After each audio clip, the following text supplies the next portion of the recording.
Hey there people, how's it going? This is Cross the Rubicon channel. Just doing a bit of work around where I'm staying here today. Building some steps. all kinds of. There's no shortage of stuff to do. Anyway, a friend of mine, I'm not going to tell you where he lives or which town or city he is in New Zealand, but he applied for a job in the voting booths for the elections this year in New Zealand. And so he went before an interview panel. The money wasn't great, but basically they're going to stand in the voting booths where people come in and they're going to check people in, check people out, whatever. But during the interview process he went through, he was asked about what he thought of the Waitangi Treaty. And what relevance has the Waitangi Treaty got for people who are applying for a very short-term job working in a voting booth in New Zealand? Now, the reason I can only think of would be that they only want Maori activists and super woke white wet bus tickets and people who believe in the new fake treaty that these Maori radicals say is true now. And because Maori have been here for thousands of years now, they didn't come here in the 13th century, they've been here for thousands of years apparently. This is the new revised history of New Zealand that they're driving in our schools and universities. And if you say it's not true, you're racist. But why was my friend asked about what he thought of the Waitangi Treaty while applying for a job? I believe that something's afoot and there's going to be cheating in the election in New Zealand this year. And let's face it, if they're asking about the Waitangi Treaty, potential employees, and they give the right answers to this woke and Maori panel, what are they going to be doing? Why do they want them type of people working in these type of places? Is because they know, i.e. the Maori Party, or Te Patu Māori, and Labour are intent on cheating, because they know they're going to lose, Labour anyway. So they're going to cheat their way into power.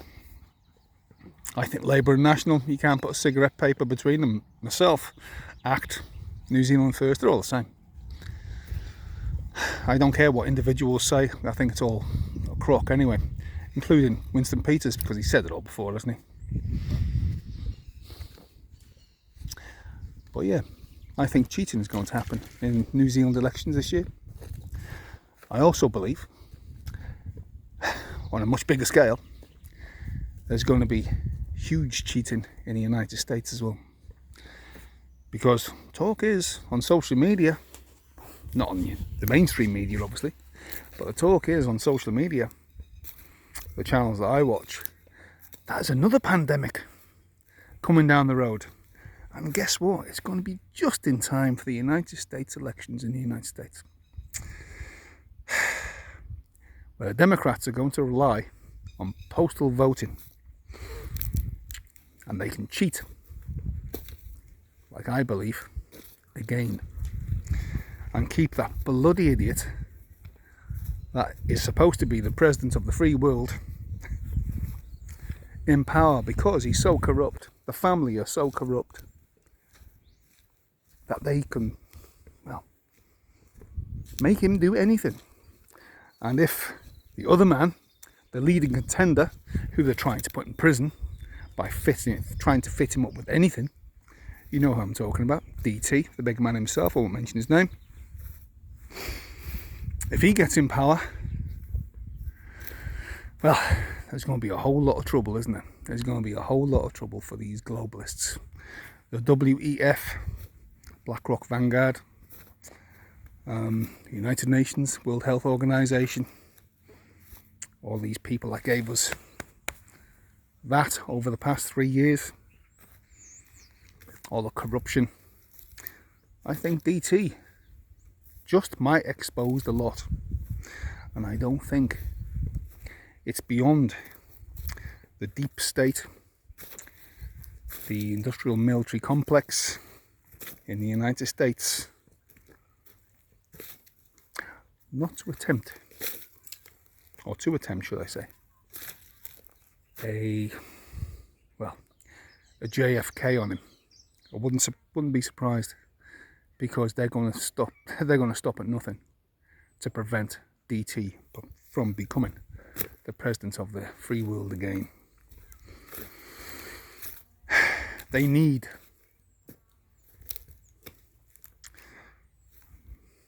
Joe Biden. They need him as president because he's an idiot.